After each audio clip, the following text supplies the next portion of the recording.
पढ़ो, सुनो, देखो ਸਾਹਿਤ ਪਾਠ। ਨਾਨਕ ਸਿੰਘ ਨਾਵਲਕਾਰ ਦੁਆਰਾ ਰਚਿਤ ਨਾਵਲ ਇੱਕ ਮਿਆਨ ਦੋ ਤਲਵਾਰਾਂ ਦਾ ਇਹ 41ਵਾਂ ਕਾਂਡ।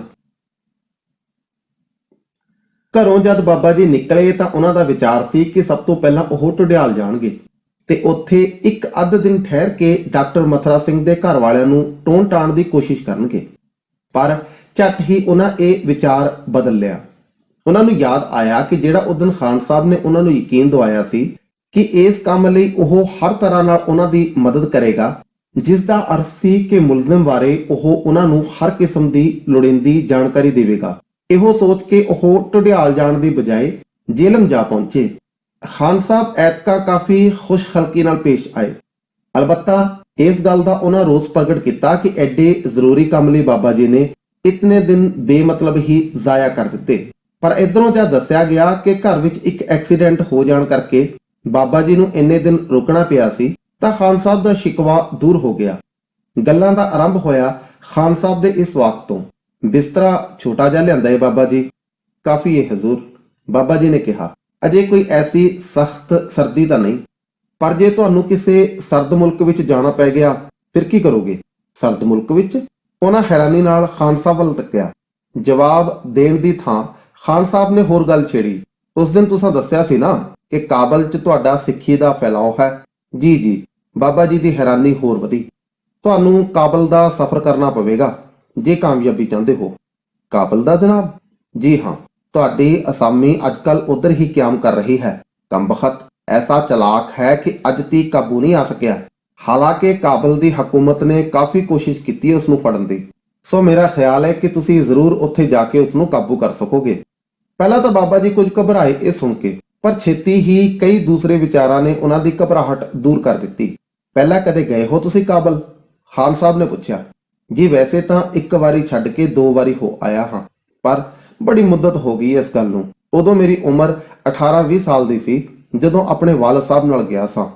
ਫਿਰ ਤਾਂ ਤੁਹਾਨੂੰ ਹੋਰ ਵੀ ਸਹੂਲਤ ਰਹੇਗੀ। ਬਾਕੀ ਰਿਹਾ ਉੱਥੇ ਜਾਣ ਲਈ ਪਾਸਪੋਰਟ ਵਗੈਰਾ ਦਾ ਖਟਰਾਗ, ਇਹਦਾ ਤੁਸੀਂ ਫਿਕਰ ਨਾ ਕਰਨਾ। ਪਿਸ਼ਾਵਰ ਦੇ ਡੀਸੀ ਦੇ ਨਾਂ ਤੁਹਾਨੂੰ ਚਿੱਠੀ ਲਿਖ ਦਿਆਂਗਾ। ਉਹ ਖੁਦ ਹੀ ਇਸ ਦਾ ਨਾਲੇ ਤੁਹਾਡੇ ਸਫ਼ਰ ਦਾ ਇੰਤਜ਼ਾਮ ਕਰ ਦੇਵੇਗਾ। ਹੋਰ ਵੀ ਜਿਸ ਕਿਸਮ ਦੀ ਇਮਦਾਦ ਦੀ ਤੁਹਾਨੂੰ ਲੋੜ ਪਵੇਗੀ ਤੁਸੀਂ ਉਸ ਪਾਸੋਂ ਹਾਸਲ ਕਰ ਸਕੋਗੇ। ਗੱਲਾਂ ਬਾਬਾ ਜੀ ਦੇ ਮਨ ਨੂੰ ਜਚ ਰਹੀਆਂ ਸਨ। ਕਾਬਲ ਵਿੱਚ ਉਹਨਾਂ ਦੀ ਸਿੱਖੀ ਸੇਵਕੀ ਕਾਫੀ ਸੀ। ਭਾਵੇਂ ਆਪਣੇ ਪਿਤਾ ਦੀ ਮੌਤ ਤੋਂ ਬਾਅਦ ਉਹਨਾਂ ਨੇ ਉਸ ਪਾਸੇ ਕਦੇ ਫੇਰਾ ਨਹੀਂ ਸੀ ਮਾਰਿਆ, ਪਰ ਇਤਨਾ ਤਾਂ ਉਹਨਾਂ ਨੂੰ ਵਿਸ਼ਵਾਸ ਸੀ ਕਿ ਜੇ ਇੱਕ ਵਾਰੀ ਉੱਥੇ ਜਾ ਪਹੁੰਚਣ ਤਾਂ ਅੱਜ ਵੀ ਉੱਥੋਂ ਦਾ ਸਿੱਖ ਸੇਵਕ ਤਬਕਾ ਉਹਨਾਂ ਨੂੰ ਸਿਰ ਮੱਥੇ ਤੇ ਬਿਠਾਏਗਾ, ਕਿਉਂਕਿ ਉਸ ਮੁਲਕ ਵਿੱਚ ਅੱਜ ਤੀਕ ਨਵੀਂ ਰੌਸ਼ਨੀ ਦਾ ਅਸਰ ਪ੍ਰਭਾਵ ਇਤਨਾ ਨਹੀਂ ਸੀ ਪਹੁੰਚਿਆ। ਫਿਰ ਤਾਂ ਉਹਨਾਂ ਸੋਚਿਆ ਦੂਰਾ ਲਾਭ ਹੋਵੇਗਾ, ਨਾਲੇ ਮੁੰਜ ਪਕੜ ਦਾ ਸੌਦਾ, ਨਾਲੇ ਗੰਗਾ ਇਸ਼ਨਾਨ ਵਾਲੀ ਗੱਲ।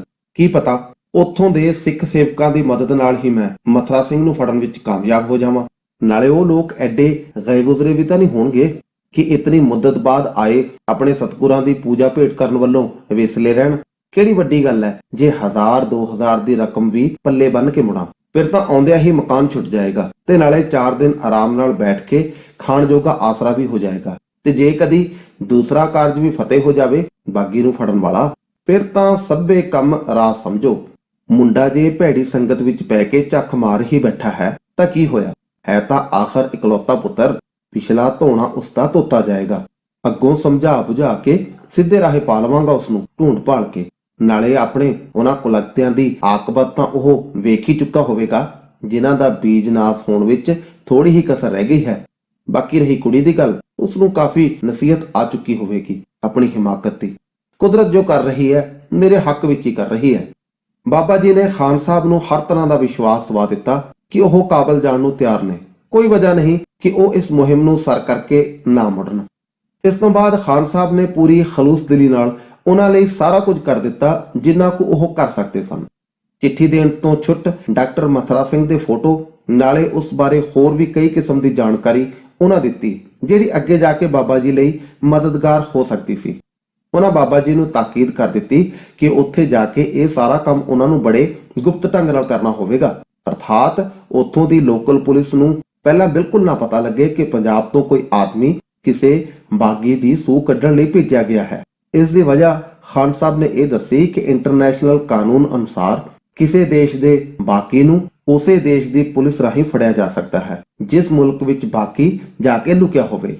ਉਹਨਾਂ ਦੱਸਿਆ, ਕਿਉਂਕਿ ਕਾਬਲ ਦੀ ਹਕੂਮਤ ਇਸ ਮਾਮਲੇ ਵਿੱਚ ਸਰਗਰਮ ਦਿਲਚਸਪੀ ਨਹੀਂ ਲੈ ਰਹੀ, ਇਸ ਕਰਕੇ ਸਾਡੀ ਹਕੂਮਤ ਨੂੰ ਖੁਫੀਆ ਤੌਰ ਤੇ ਖੁਦ ਹੀ ਇਸ ਕਿਸਮ ਦਾ ਇੰਤਜ਼ਾਮ ਕਰਨਾ ਪੈ ਰਿਹਾ ਹੈ। ਪਰ ਇਤਨਾ ਤੁਸੀਂ ਕਰ ਸਕਦੇ ਹੋ ਕਿ ਜਦੋਂ ਵੀ ਤੁਹਾਨੂੰ ਮੁਲਜ਼ਮ ਦੀ ਸੂਹ ਮਿਲੇ, ਉੱਥੋਂ ਦੀ ਪੁਲਿਸ ਨੂੰ ਇਤਲਾਹ ਦੇ ਕੇ ਉਸ ਨੂੰ ਗ੍ਰਿਫਤਾਰ ਕਰਾ ਸਕਦੇ ਹੋ। ਪਰ ਇਹ ਹਰਗਿਜ਼ ਨਾ ਜ਼ਾਹਰ ਹੋਣ ਦੇਣਾ ਕਿ ਤੁਸੀਂ ਇਸੇ ਮਤਲਬ ਲਈ ਭੇਜੇ ਗਏ ਹੋ।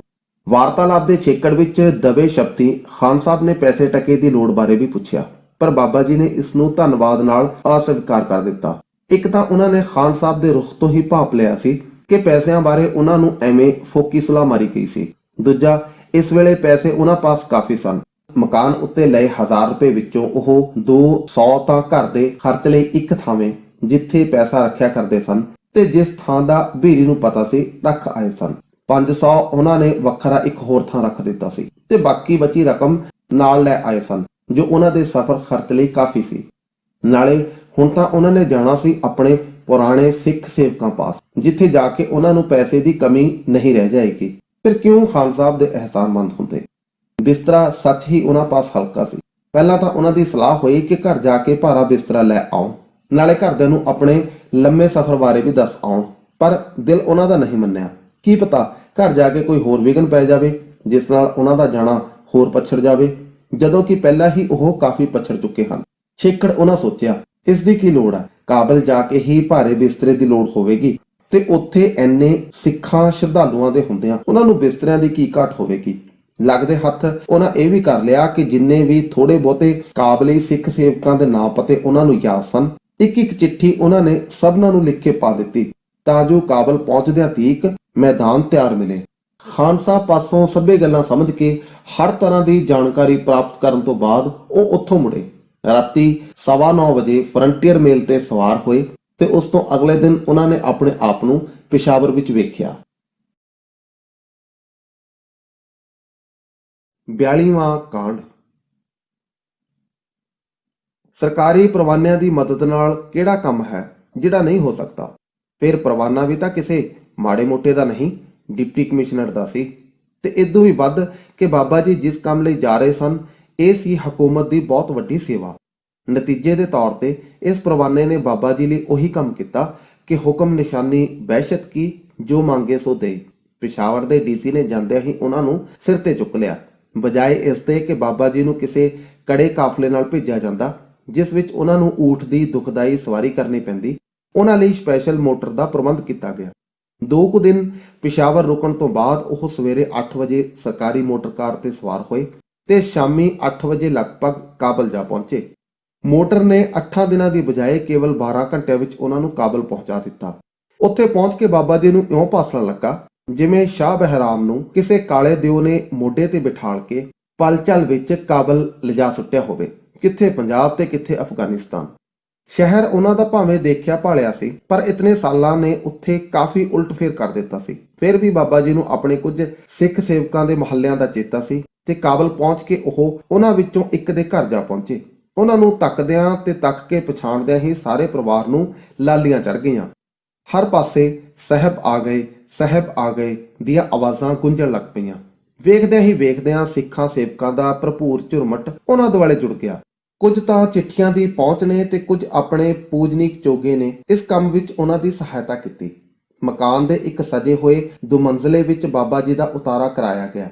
ਸ਼ਹਿਰ ਦੇ ਜਿਸ ਹਿੱਸੇ ਵਿੱਚ ਕੋਈ ਸਿੱਖ ਸੇਵਕ ਰਹਿੰਦਾ ਸੀ, ਖਬਰ ਕਰ ਦਿੱਤੀ ਗਈ, ਜਿਸ ਦਾ ਫਲਰੂਪ ਦਰਸ਼ਨਾਰਥੀਆਂ ਦੀ ਲਾਮਡੋਰੀ ਵੱਜ ਗਈ। ਸ਼ਰਧਾਲੂ ਸਿੱਖ ਸੇਵਕ ਯਥਾਸ਼ਕਤ ਭੇਟਾ ਲੈ ਕੇ ਗੁਰੂ ਬੰਦਨਾ ਲਈ ਹਾਜ਼ਰ ਹੋਣ ਲੱਗੇ। ਹਰ ਕਿਸੇ ਦਾ ਇਹੋ ਸ਼ਿਕਵਾ ਸੀ ਕਿ ਸਤਿਗੁਰਾਂ ਨੇ ਆਪਣੇ ਪਧਾਰਨ ਦਾ ਸਮਾਂ ਕਿਉਂ ਨਾ ਦੱਸ ਭੇਜਿਆ। ਇੰਜ ਚੁੱਪ-ਚੁਪਾਤੇ ਉਹਨਾਂ ਦਾ ਨਿਕਲਣਾ ਕੀ ਗੁਰੂ ਤੇ ਸਿੱਖਾਂ ਦੀ ਸ਼ਾਨ ਦੇ ਛਾਇਆ ਸੀ? ਉੱਤਰ ਵਿੱਚ ਬਾਬਾ ਜੀ ਨੇ ਆਪਣੀਆਂ ਕੁਝ ਮਜਬੂਰੀਆਂ ਦੱਸ ਕੇ ਉਹਨਾਂ ਨੂੰ ਸੰਤੁਸ਼ਟ ਕੀਤਾ। ਕਾਬਲ ਦਾ ਪ੍ਰਵੇਸ਼ ਉਹਨਾਂ ਲਈ ਨੇਕ ਫਲ ਸਾਬਤ ਹੋਇਆ।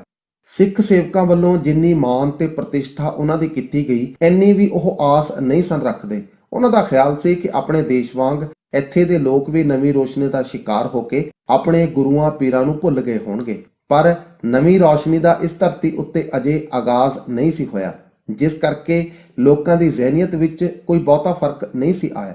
ਗੁਰੂ ਪਣੇ ਦੀ ਦਾਇਮੀ ਤਕਨੀਕ ਉੱਤੇ ਵਰਤੋਂ ਕਰਦਿਆਂ ਹੋਇਆਂ ਬਾਬਾ ਜੀ ਨੇ ਜਾਂਦਿਆਂ ਹੀ ਕਾਬਲ ਦੇ ਗੁਰਦੁਆਰੇ ਵਿੱਚ ਕਥਾ ਦਾ ਆਰੰਭ ਕਰ ਦਿੱਤਾ।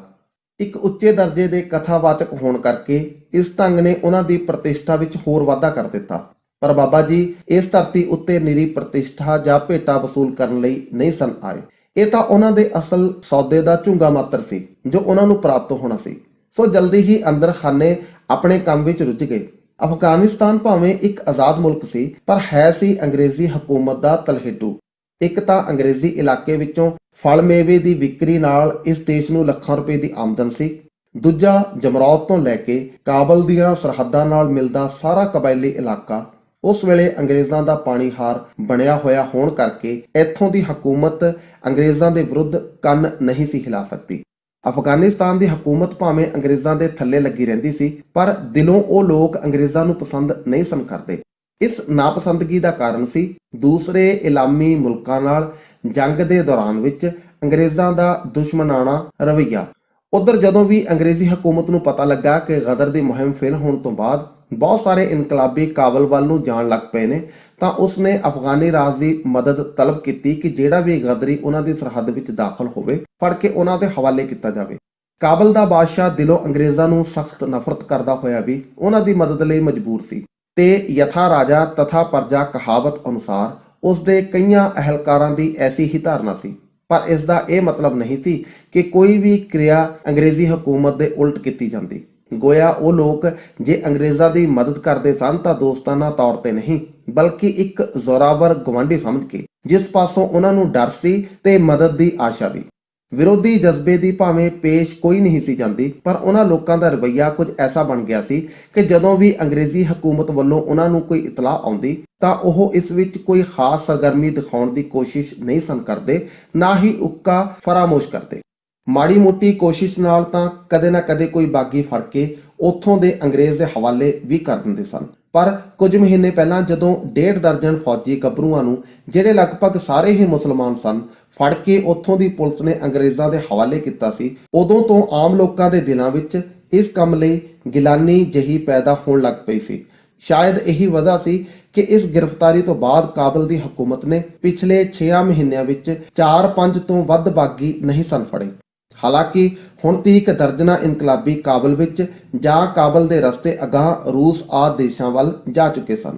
ਸ਼ਾਇਦ ਇਹੋ ਕਾਰਨ ਸੀ ਕਿ ਇਤਨੇ ਚਿਰ ਡਾਕਟਰ ਮਥੁਰਾ ਸਿੰਘ ਕਾਬਲ ਵਿੱਚ ਜਾਂ ਉਸਦੇ ਲਾਗੇ ਚਾਗੇ ਰਹਿੰਦਾ ਹੋਇਆ ਵੀ ਕਾਬੂ ਨਹੀਂ ਸੀ ਆਇਆ, ਭਾਵੇਂ ਕਿ ਉਸਦੀ ਗ੍ਰਿਫਤਾਰੀ ਲਈ ਅਨੇਕਾਂ ਵਾਰੀ ਅੰਗਰੇਜ਼ੀ ਹਕੂਮਤ ਵੱਲੋਂ ਜ਼ੋਰਦਾਰ ਮੰਗ ਕੀਤੀ ਜਾ ਚੁੱਕੀ ਸੀ।